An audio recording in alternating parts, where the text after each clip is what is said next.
Guys, banggisan guys. Ating ulam for this lunch. So as usual guys, yung ating apoy, ayan, may konting ano yan guys, charcoal.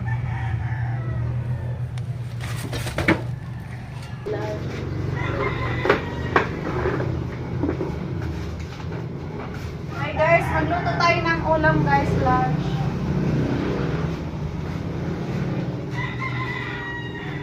Dalawang piraso lang to guys, bigay ng aking tito, bigay ng aking uncle.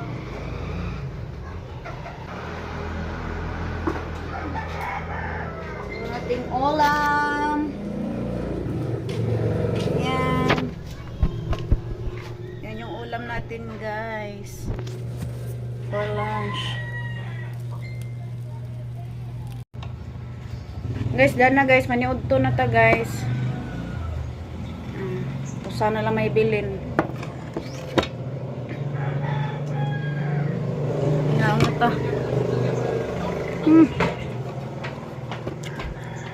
Bato. Tanghalian lang guys. Kain na tayo.